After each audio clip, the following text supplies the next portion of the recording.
officially marks National Black Business Month, and Mastercard is continuing its partnership with Oscar and Grammy Award winner Jennifer Hudson to help lift the voices of Black female entrepreneurs. And the one and only J Hud joins us now. Jennifer, thank you so much for joining us today. I'm so excited to talk to you.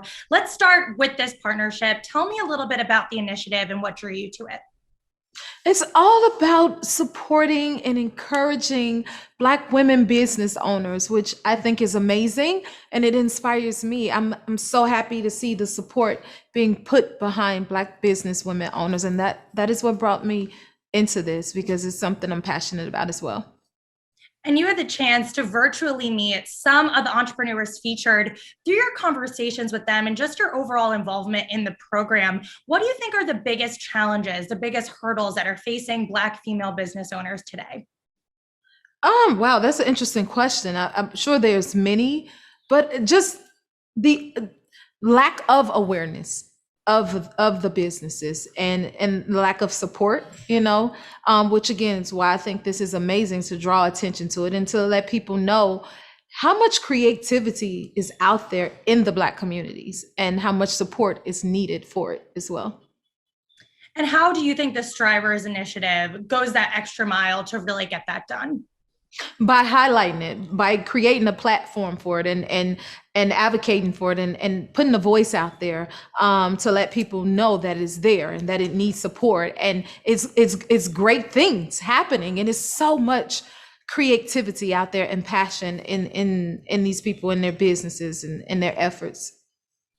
Yeah, that's awesome. And I mean, it is interesting too during this time, because there's been a lot of talk of performative allyship in the wake of George Floyd and the Black Lives Matter movement at large, especially among some of these bigger companies, with critics saying, sometimes these initiatives or these change policies, they don't go far enough to really creating the change that is needed. So when it comes to you and when you're choosing these partnerships and these companies to put your name behind, what exactly are you looking for? Exactly that. I like real things, things that move the needle, things that has substance. And that's why I think this is an amazing partnership, and things that are lasting and making an impact, making a difference. So that is not only specific to one period of time or one group of people, but actually investing in things that are worth being invested in, and given the time that it needs, the attention, the support, the love, all of those things. And that's definitely what Mastercard is doing. It's definitely what they're doing. And I got to mention that through this partnership, you will be performing at the Apollo Theater, the very first live musical performance there since March of 2020. We also got the news today that you'll be headlining a concert out in New York City with Bruce Springsteen, Paul Simon, just to name a few. So as live events return, what has the recovery story looked like from your perspective? And how has the industry changed as a result of COVID?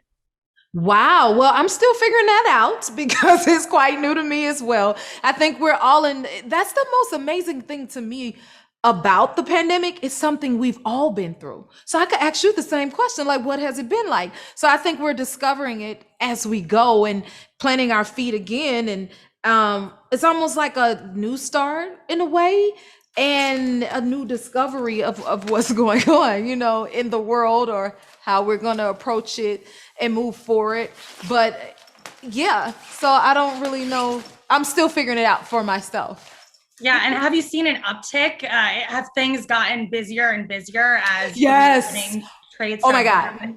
That part, because I feel as though we're playing catch up, making up for the things that we missed from last year, because it's like we're picking up where we left off, then we're dealing with what was already planned, and then what's to come. So I think we're all extra busy. I don't know if you find it to be that way, but at least I do. And it's like, and then we're just thrown back into it versus being able to temper out of it. Because think about it, we've all been sitting still for a whole year, and now the world is back open and we're all hitting the ground running. Yeah, everyone's trying to make up for what they missed in 2020. Exactly. Right? Yes. And the Apollo Theater too, there's so much history behind that. How excited are you to be performing there? What are you looking forward to when it comes to that event?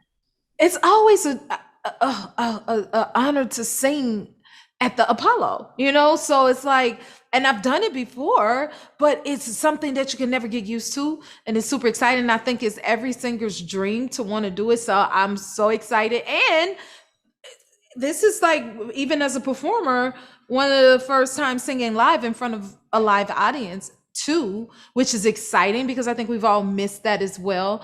And then it being the Apollo once again, which is again a singer's dream, to be able to do, and what it's around, supporting and celebrating all the Black entrepreneurs, women, and the power that brings, and celebrating that through Aretha Franklin's music with the anthem Respect. We're going to have a good time, ma'am. That's for sure. And that's a perfect transition to my next question. We have to talk about your new film, Respect. You do play Aretha Franklin. And fun fact here, she actually personally asked you to take on the role. So what has playing her what did her lessons teach you about breaking down barriers and just finding your true authentic voice?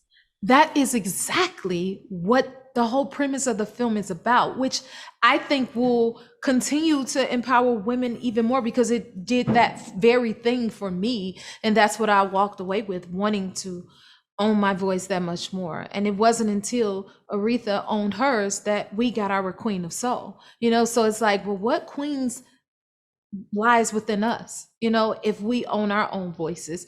And she overcame so much.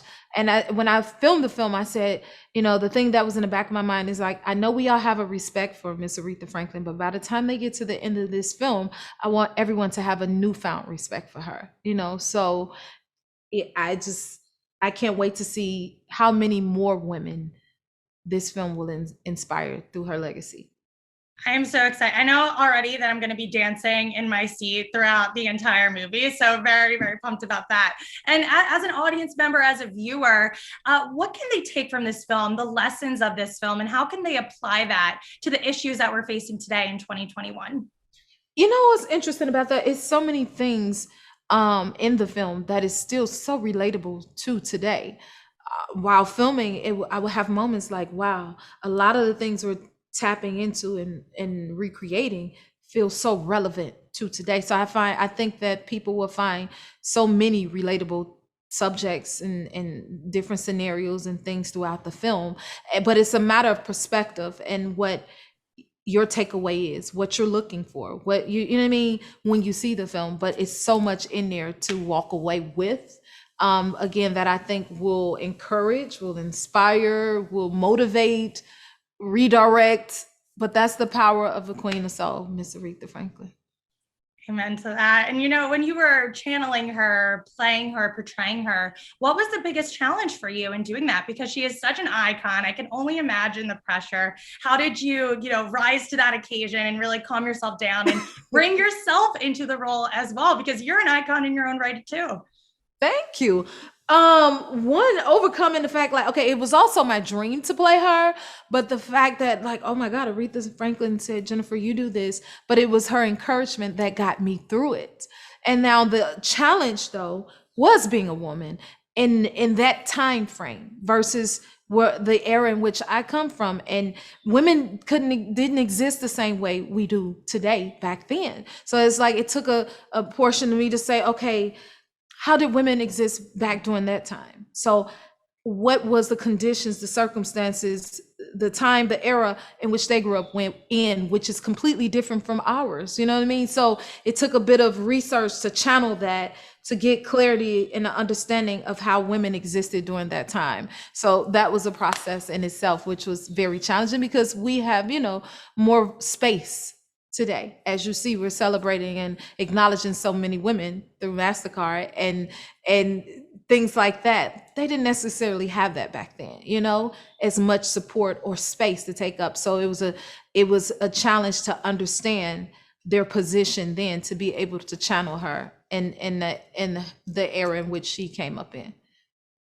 I love that. And you know what? That's what we're doing in 2021. We're all accomplishing our dreams. Respect hits theaters on August 13th. Jennifer Hudson, actress, singer, Oscar winner, Grammy winner. I could go on and on. Thank you so much for joining us. Thank you for having me.